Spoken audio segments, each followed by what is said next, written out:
You know, the summer of 2025 wasn't looking too good there for a bit. We got post-apocalyptic lesbians in The Last of Us Season 2, we got massive zombie dongers in 28 years later, and we got a self-obsessed, narcissistic teenage criminal trying her hardest to masquerade as the great value version of Tony Stark. I want to build something undeniable, something Important? iconic. You need to shut the fuck up. But what is this I see? An action racing film that has a strong, older, stoic white male lead? A black male pseudo-prodigy that actually learns from his mistakes and develops as a well-rounded man? An intelligent, feminine woman that at no point comes across as a girl boss? Holy shit, man, miracles do exist, and that miracle is F1. Well, I've got a few things I want to say about it. So, grab your running shoes, prepare to hit a bunch of people in the rear, and let's talk about it.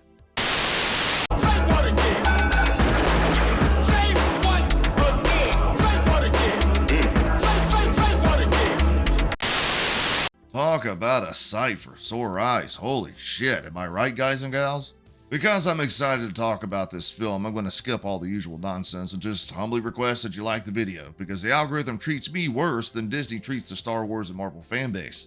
You might even consider subscribing if you enjoy uncensored, unfiltered criticism. With that out of the way, let's get into this detailed but spoiler-free plot synopsis. Whoa. Here I come. Oh, here I come. Oh. So F1 is a simplistic film at its core, using a formula that's as old as time, yet seemingly forgotten in the sea of modern-day political bullshit. There's Sonny Hayes, an aging veteran jack-of-all-trades driver that's been thrust back into the limelight of F1 when one of his old rivals recruits him to his failing team. On this team is a young, egotistical hotshot named Joshua Pierce, who isn't excited in the slightest that he'll have to race alongside someone who's twice his age, along with the first female technical director in the history of the sport, who spends countless hours trying to develop ways she can save her drivers even a tenth of a second to help give them the edge. There's trials, tribulations, and even a bit of corporate sabotage as Sonny tries his best to overcome his past and along the way be a formidable leader for his team so that they don't make the same mistakes as he did. All of this happens during a 9-race stretch under threat of everything being sold off and everyone losing their jobs. That's it. That's the simple but effective plotline of F1. Well, gentlemen, you had my curiosity, but now you have my attention. The heart and soul of F1 begins and ends with Brad Pitt as Sonny Hayes, and holy shit is it nice to see that guy again. More recently, he's been on a number of production teams, and when he is on screen as an actor, he's reduced himself down to a side role like in Wolves and If. Not here, though. He's the main focal point of pretty much everything, and my god, can the guy still act. His character serves as a reminder to the old way of things, before social media, before all the attention-seeking and non-stop validation from people around him, and that spreads to his team throughout the runtime of the film. Why use a fancy treadmill with God knows how many sensors strapped onto every inch of your skin when you could just put on an old pair of running shoes and head up the nearest sidewalk? Why spend your time in the gym trying to hit various targets to hone your senses when you can do a basic reflex drill by juggling tennis balls against a wall? Hayes has basic human decency, choosing to be compassionate and understanding during times of stress, helping his teammates along instead of insulting and blaming them for mistakes anyone can make.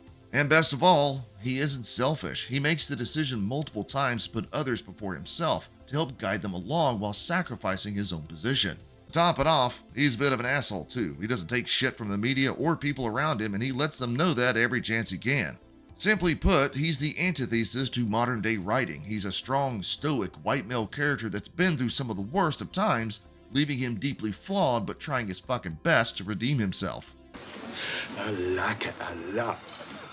But for every yin, there's a yang, and the yang here comes in the form of Hayes' racing teammate, Joshua Pierce, played by Damson Idris, and I gotta say, for most of the runtime, I hated this little fuck. He's a young, insufferable, arrogant little shithead taking every moment he can to mock Sonny because he's older and prefers a more simplistic way of doing things. Instead of focusing on the task at hand, fucking racing, Pierce is more concerned with how many followers he has, how many women he can be with, and always taking the perfect photo in pursuit of media adoration.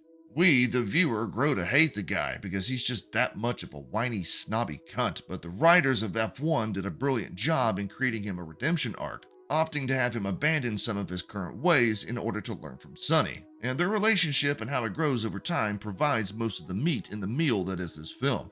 Then there's the strong female character of Kate McKenna, portrayed by Carrie Condon, and talk about going from one extreme to the other. This year she's in F1, which seemingly everyone is talking about how good it is, but last year she was in Night Swim, a film produced by Blumhouse about a fucking haunted swimming pool. If that sounds retarded, that's because it is. Anyway, I was fully expecting Kate to be yet another empowered, overly smart, overly sassy, modern day girl boss that's great at fucking everything she does, but holy shit, she wasn't. She's a flawed woman struggling to make it in a technical position in sport that women aren't familiar with, and instead of just magically coming up with solutions at the snap of a finger like in literally all the crap Disney is sharding out nowadays, we get to see her staying up late at night, pouring hours upon hours into her craft, failing time and time again, all in an attempt to save her drivers small slivers of time while on the track. Most importantly, and I can't believe I'm fucking saying this, she consults with her male counterparts and looks to them for guidance on how to upgrade their cars. What is this? Men and women working together to accomplish a common goal where if one has a weakness, the other's strength jumps in to fill that void? What a foreign concept in the year 2025. I